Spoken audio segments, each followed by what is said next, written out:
అనంతపురం జిల్లా పెనుకొండలో ఉద్రిక్త వాతావరణం నెలకొంది. ఏడుగుర్రాళ్లపల్లిలో దళిత బాలికను పరామర్శించడానికి వెళ్తున్న మాజీ మంత్రి ఉషశ్రీని పెనుకొండ వద్ద పోలీసులు అడ్డుకున్నారు. వెళ్లేందుకు పర్మిషన్ లేదని చెప్పారు. దీంతో వైసీపీ నాయకులు నిరసనకు దిగారు. పోలీసులు వైఖరి నశించాలంటూ నినాదాలు చేశారు. పోలీసులకు వైసీపీ నాయకులకు మధ్య ఘర్షణ జరిగే అవకాశం కనిపిస్తోంది.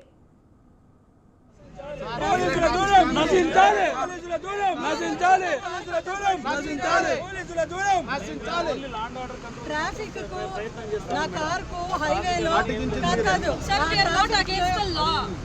ట్రాఫిక్ కు అడ్డగించింది మీరే, నా కార్ కు అడ్డగించింది మీరే. మేము వెళ్తుంటే హైవే బ్లాక్ చేసింది మీరే. ట్రాఫిక్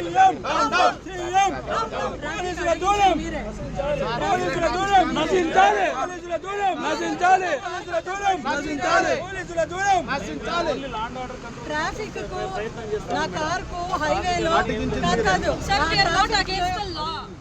ట్రాఫిక్ కు అడ్డగించింది మీరే, నా కార్ కు అడ్డగించింది మీరే. అనంతపురం పెనుకొండలో ఉద్రిక్తత నెలకొంది. ఎర్రగుర్రాళ్లపల్లిలో దళిత బాలికలను పరామర్శించడానికి వెళ్తున్న మాజీ మంత్రి ఉషశ్రీని పెనుకొండ వద్ద పోలీసులు అడ్డుకున్నారు. వెళ్లేందుకు పర్మిషన్ లేదని చెప్పారు. దీంతో వైసీపీ నాయకులు నిరసనకు దిగారు. పోలీసులు వైఖరిని నశిస్తూ నినాదాలు చేశారు. పోలీసులకు వైసీపీ నాయకులకు మధ్య ఘర్షణ జరిగే అవకాశం కనిపిస్తోంది. రైట్, ఇక ఇదే అంశానికి సంబంధించి మరింత సమాచారాన్ని మా కరెస్పాండెంట్ ఆర్కే సూర్య అందిస్తారు. సూర్య, చెప్పండి.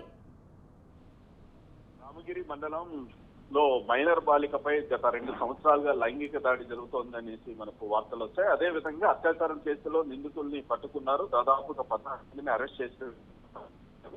ఇక ఈ అంశం గురించి రాప్తాడ్ నియోజకవర్గం పేరూరులో జరుగుతున్న నిరసన కార్యక్రమానికి వెళ్తున్న వైఎస్ఆర్సీపీ శ్రీ సత్యసాయి జిల్లా అధ్యక్షురాలు ఉషశ్రీని వైసీపీ నాయకులని పెనుకొండ పోలీసులు అడ్డుకోవడం జరిగింది. రామగిరి మండలంలో దళిత బాలికలపై జరిగిన అత్యాచారాన్ని ఖండిస్తూ నిరసన కార్యక్రమానికి వెళ్తున్నారు. అందరితో మమ్మల్ని అరెస్ట్ చేస్తారా, మమ్మల్ని అడ్డుకుంటారా అన్నట్టు మాజీ మంత్రి కూడా ఆగ్రహం వ్యక్తం చేశారు. నిరసన కార్యక్రమానికి వెళ్లనీయకుండా పోలీసులు ఉషశ్రీని అడ్డుకోవడంతో రోడ్డు పైన వైసీపీ నాయకులు పోలీసులు డౌన్ అంటూ పెద్ద ఎత్తున నినాదాలు చేస్తూ అక్కడే కూర్చోవడం జరిగింది. దీంతో ఎన్హెచ్ జాతీయ రహదారిపై ట్రాఫిక్ జామ్ అయిపోయింది. అదేవిధంగా మాజీ మంత్రి కూర్చొని నిరసన తెలియజేస్తూ ఉన్న వార్త నియోజకవర్గాల్లో తెలియడంతో సత్యసాయి జిల్లాలోని అనేక మంది వైసీపీ నాయకులు వెంటనే అక్కడికి చేరుకోవడం జరిగింది. దాంతో పెద్ద రాద్ధాంతం అనేది జరుగుతోంది.